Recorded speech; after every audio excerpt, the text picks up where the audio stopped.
Yes, this is the second audio.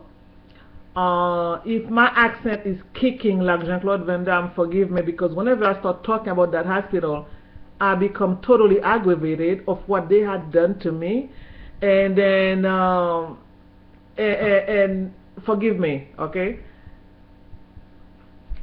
Now, Patty, her name is Patricia, but they call her Patty. She's the nurse director. I'm sitting in her office totally. It's like my brain was hijacked, and I don't want to use the word hijacked because I've been using it so many times. It's so redundant, but I have no other word I can describe the aggravation, the agony they had put me through. I mean, it's crazy. They had tried everything. I mean, Patty had stooped to the lowest level. I'd never expected that. You know, that woman has a very good position, but yet she is so evil. She is so evil. I mean, they are so devious. It's not even funny.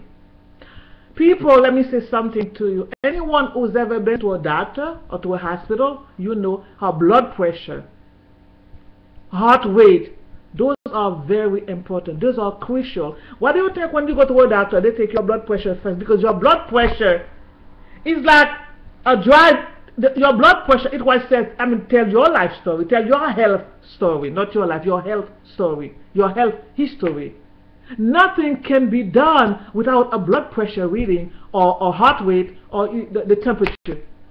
So when someone is in the hospital, the vitals are greatly needed, because doctors always in the system looking for, because they have to be charted twice a day. At 12 o'clock and also at 6 o'clock. If a doctor always checking for the patient's vital, because what you have to understand, those patients are either pre-op or post-op. If they come to the unit and their blood pressure is too high, they come in and they need a brain surgery or any type of surgery, they come to the unit to be stabilized. And also after surgery, the doctors want to know their blood pressure reading. So therefore, the vitals are crucial.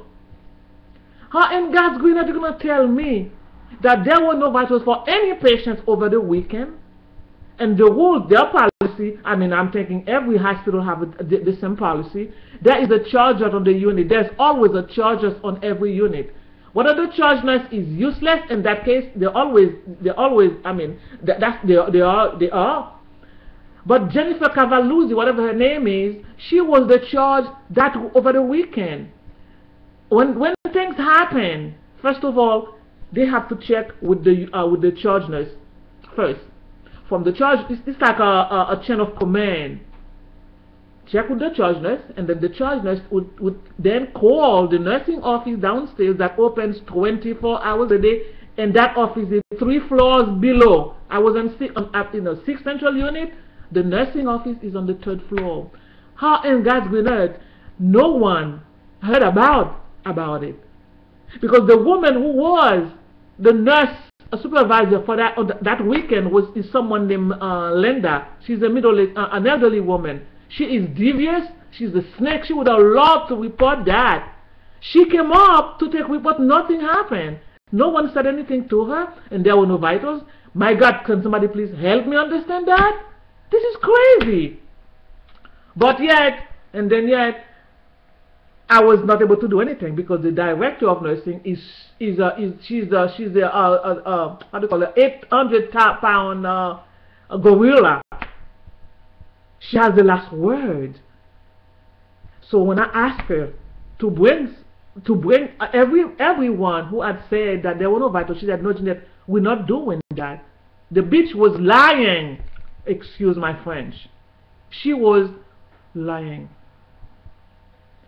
She held a batch of documents which I was not able to see what she was looking at, but then she said, Jeanette, 33 there was no vital for 33. And I said, 33 is Diane. How the hell did Diane get? She was like, well, Jeanette, I don't know. In any case, I went back downstairs. Unfortunately, I had no other choice but to sign the warning. I signed it. But I didn't stop there. The following day, Jennifer Cavaluzzi, whatever her name is, was on the unit, and Diane. I approached Jennifer. I said, Jennifer, when you were charged 2 weeks ago on the weekend, did anyone report that vitals were not being charted? She said, no. I approached Diane. I said, Diane, when we worked last Saturday, was there any vitals? She said, no, Jen, there was no issue with vitals. Bingo. I said, Diane, were there any issues with vitals? She said, no, Jeanette, there were no issues. You charted all the vitals. How was I going to give blood pressure medication if there were no vitals? Okay. I rest my case. So that's what they did. They went back. See, what they did, when ENSA approached me that Tuesday, let me go back to that part again. When ENSA approached me that Tuesday and said, Jeanette, there were no vitals, she was shocked that I went back to the system and retrieved all the vitals that I had charted and showed them to her. But I was off on Wednesday. That's when they went in and retrieved all the vitals. They basically removed everything. When I went back that Thursday, there was nothing. I'm like, wait a minute. When I went back that Thursday, everything was already erased out of the system. I even called. I made many phone calls to the admin. You know admin? Okay, let me explain what admin is. The administrator, the person in charge of the system. She was like, no, we can't go back and do anything. Okay. So that's what happened. Merry Christmas to you, Patty, and Merry Christmas, Ensa.